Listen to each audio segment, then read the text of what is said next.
প্ৰস্তাৱিত কুলসী জলবিদ্যুৎ প্ৰকল্পৰ বিৰুদ্ধে ছয়গাঁৱত প্ৰতিনিধি সভা। পুনৰ ধাৰাবাহিক প্ৰতিবাদৰ হুংকাৰ জলবিদ্যুৎ প্ৰকল্পৰ বিৰুদ্ধে। দৰকাৰত তেজ দিম, বান্ধ হ'ব নিদিওঁ, ক্ষুব্ধ জনতা। দৰকাৰ হ'লে আমি তেজ দিম, তথাপিও আমি ডেম হ'ব নিদিওঁ আৰু জীৱন দান দিম। পুলিচ গেলিও আমি জেলত যাব সাজু। ছয়গাঁও শ্ৰীমন্ত শংকৰদেৱ কলাকৃষ্টি বিকাশ কেন্দ্ৰত অসম মেঘালয় সামৰিক কুলসী নদীৰ নৈপৰীয়াৰ ৰাইজ, গয়ৰ ৰহ আৰু বিভিন্ন দল সংগঠন উপস্থিত অনুষ্ঠিত এয়া প্ৰতিনিধি সভাৰ দৃশ্য। কোনো কাৰণতে প্ৰস্তাৱিত 55 মেগাৱাট কুলসী জলবিদ্যুৎ প্ৰকল্প হ'ব নিদিয়াৰ হুংকাৰ উপস্থিত জনতাৰ। স্থানীয় দুই বিধায়কৰ লগতে টংকেশ্বৰ ৰাভাৰ বিৰুদ্ধেও সৰব, আনহাতে মুখ্যমন্ত্ৰী ডক্টৰ হিমন্ত বিশ্ব শৰ্মাক মিছলীয়া আখ্যা। দক্ষিণ কামৰূপৰ সুবৃহৎ এখন কৃষি সভ্যতা বিনষ্ট ধ্বংস কৰাৰ বাবে হিমন্ত বিশ্ব শৰ্মা চৰকাৰখন উঠি পৰি লাগিছে।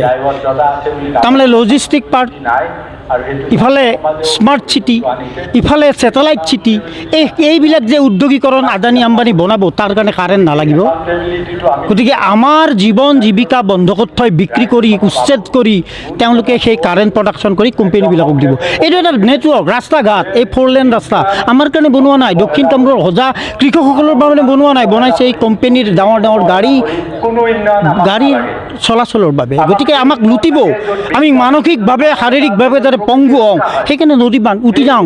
যেনেকৈ শিৱসাগৰ উঠি গ'ল নাগালেণ্ডৰ কয়লাৰ মাফিয়াবিলাকৰ উৎপাতত, বান্ধৰ উৎপাতত। সেই অৱস্থা যে আমাৰ দক্ষিণ কামৰূপত নাহিব কোনে ক'ব, কোনে গেৰাণ্টি দিব? গতিকে চৰকাৰে মনত ৰখা ভাল, দক্ষিণ কামৰূপ আজি জাগি উঠিছে। অকল আজি কুলচী পাৰৰ, অকল উকিয়াম পাৰৰ সেই গাৰো, খাচী, ৰাভা সম্প্ৰদায়ে নহয়, আজি ছয়গাঁও বৃহত্তৰ অঞ্চল নগৰবেৰালৈ ব্যাপি থকা এই বৃহৎ অঞ্চলে জাগি উঠিব আৰু জাগি উঠিছে। গতিকে চৰকাৰ কেতিয়াও সফল কাম নহয়। কোম্পানী APGCLক যি কাম কৰাৰ নিৰ্দেশনা দিছে, ইতিমধ্যে ৰাইজে তীব্ৰ বিৰোধ আৰু কেতিয়াও সফল কাম হ'ব নিদিবলৈ সংকল্প লৈছে আজিৰ সভাত প্ৰতিনিধিবৰ্গই দক্ষিণ কামৰূপৰ। গতিকে হিমন্ত বিশ্ব মনত ৰখা ভাল যে এই দখল অভিযান, এই উচ্ছেদ অভিযান, এই বান্ধ নিৰ্মাণ কৰি মানৱতা ধ্বংসৰ যি যজ্ঞ পাতিছে, এইটো বন্ধ কৰা ভাল, নহ'লে অনাগত দিনত ব্যাপক জংগী আন্দোলনৰ মুখামুখি এই বিজেপি, এই ৰাইজৰ শত্ৰু চৰকাৰখন যে মুখামুখি হ'ব, এক খাটাওঁ। মুখ্যমন্ত্ৰীয়ে বান্ধ নহয় বুলি কোৱাৰ পিছতো DPR প্ৰদানৰ পিছতেই সৰব হৈ উঠিল দল সংগঠন আৰু স্থানীয় ৰাইজ। এই যে টংকেশ্বৰ ৰাভা আছে, টংকেশ্বৰ ৰাভাক আমি এটা কথা ক'ব বিচাৰিছোঁ যে আপুনি এটা বাক্য ক'লে হৈ যায় যে ইয়াতে হ'ব নিদিওঁ, কাৰণ আপুনি ট্ৰাইবেল বেল্টত আপুনি বহুত দিন শাসন কৰি থাকিলে। আপুনি এই বাক্যটো কিয় নকয়? আপুনি এই ৰাইজৰ কথা কিয় চিন্তা নকৰে? আপোনাক কেৱল বিধানসভাত যে এতিয়া গ'ল, আপোনাক AC ৰুমত থকাৰ কাৰণে বিধায়ক বনোৱা নাই। কোনো কাৰণতে নদী বান্ধ হ'ব দিয়া নহ'ব বুলি প্ৰকাশ কৰে প্ৰতিবাদী দল সংগঠনৰ নেতৃত্বই। সভাত এইটো কথাই ৰাইজে আনিছে বা দল সংগঠনসমূহে আনিছে যে ইয়াত যিকোনো বিনিময়ৰ জৰিয়তে ইয়াত কোনো কাৰণত এই কুলচী নদী বান্ধ হ'ব নিদিব।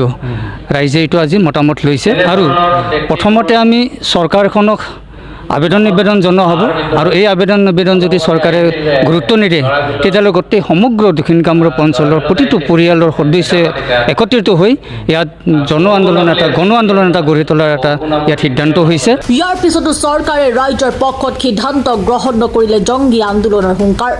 প্ৰভাৱটো আচলতে খুবেই ভয়াৱহ, কাৰণ উকিয়ামত মাত্ৰ প্ৰকল্পটো স্থাপন হ'ব। প্ৰকল্প স্থাপন হোৱাৰ ফলত তাৰ পৰা হয়তো উচ্ছেদ হ'ব, তেওঁলোকৰ পৰা সংস্থাপনো পাব। কিন্তু কথা হ'ল কি, নামনি অংশ, নামনিৰখিনিৰ কিন্তু বেছি ভয়াৱহ পৰিস্থিতিৰ সন্মুখীন হ'ব। আজি বৰ্তমান পৰিস্থিতিত যিটো অৱস্থা হৈ আছে, গতিকে ইয়াতো সেই প্ৰভাৱ বাৰুকৈয়ে পৰিব। আৰু যদি এটা ৰাতিৰ ভিতৰত মানে গোটেই মানে কি হ'ব, জীৱ জন্তু আদিকে আদি কৰি মানুহৰ বা ঘৰ বাৰীকে আদি কৰি মানে কি কয়, এক ৰাতিৰ ভিতৰত ভাবিব নোৱাৰাকৈ মানে শেষ হৈ যাব। সেইটোতো আৰু সকলোৱে জ্ঞাতই। গতিকে সেইফালৰ পৰা এই যিটো প্ৰকল্প, ইয়াক যিকোনো প্ৰকাৰে আচলতে বন্ধ কৰিব লাগে। ছয়গাঁৱৰ পৰা আহমদ আলীৰ ৰিপৰ্ট, প্ৰাতঃ টাইম ডিজিটেল। শদিয়াৰ পৰা ধুবুৰীলৈ, বৰাকৰ পৰা ব্ৰহ্মপুত্ৰলৈ সকলোৰে মাজত চিনাকি এটা নাম প্ৰাতঃ টাইম। থলুৱা ভাষা কৃষ্টি আৰু সত্য বাতৰিৰ আধাৰত প্ৰতিষ্ঠিত খবৰ প্ৰাতঃ টাইমৰ প্ৰতিটো বা বাতৰি পুংখানুপুংখভাৱে চাবলৈ Facebook, YouTube, website, Twitter, Instagram আৰু ব্লগাৰ